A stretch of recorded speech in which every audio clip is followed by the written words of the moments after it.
C'est sur l'ANI. Ouais, sur l'ANI. Les conséquences. J'arrive pas encore à comprendre comment la CFDT a pu signer une saloperie pareille. On sait que c'est des vendus, mais à ce point-là, qu'est-ce qu'on leur a donné en échange?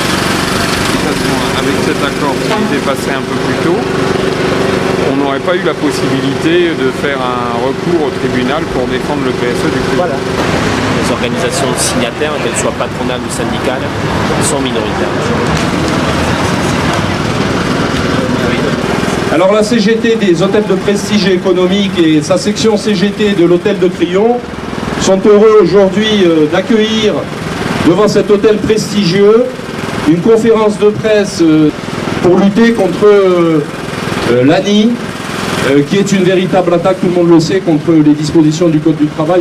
L'accord national interprofessionnel qui a été conclu le 11 janvier entre le MEDEF et un certain nombre de syndicats minoritaires est porteur de graves dangers pour les salariés et d'une régression sociale assez considérable. Le gouvernement veut aujourd'hui transcrire tel quel l'accord dans la loi et il veut le faire dans un délai restreint, en procédure accélérée à l'Assemblée nationale, c'est-à-dire avec une seule lecture. Et Hérault a déjà dit à ses députés qu'il voulait qu'il n'y ait aucun amendement et qu'il n'y ait pas de débat.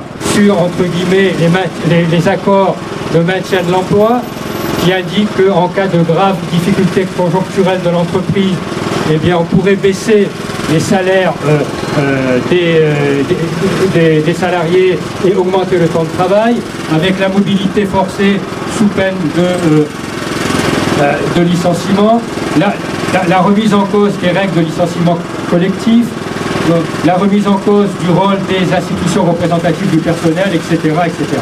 Et on a eu la semaine dernière l'avant-projet de loi qui est encore pire que l'accord, puisque toutes les zones de flou qui restaient encore dans cet accord, eh bien, elles ont été éclaircies, mais éclaircies systématiquement au profit du MEDEF et de l'ensemble du patronat. Ça consiste à dire vaut mieux qu'on vous coupe un bras plutôt qu'on vous coupe la tête, sachant qu'on a l'expérience qui nous prouve que de toute façon, dans les faits, le patronat, il nous coupe d'abord le bras et ensuite, il n'oublie pas de nous couper la tête.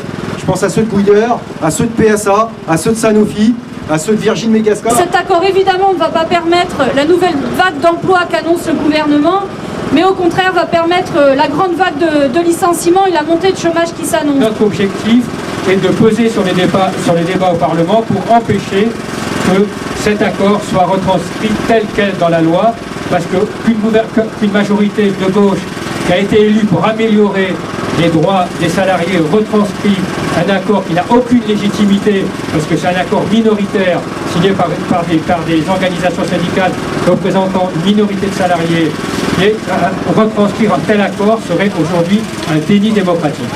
Alors, c'est la raison pour laquelle j'appelle les parlementaires Europe Écologie Les Verts, qui n'ont pas encore pris de décision, à se prononcer à l'Assemblée nationale contre la ratification de l'accord national interprofessionnel. Non, décidément non, c'est pas cette gauche-là que nous avons élue le 6 mai dernier. Nous voulons une gauche qui défende les droits des salariés. Parce que des salariés ont pu voir passer dans les grands médias que quelque chose avait été signé et qu'il y a des avancées pour le monde du travail. Il va donc falloir mener une campagne de décryptage, point par point, et une campagne aussi de contre-proposition, parce que bien évidemment, on ne fait pas que s'opposer à l'ANI, on a aussi des propositions fortes, construites dans des convergences avec les associations, les syndicats et des organisations politiques.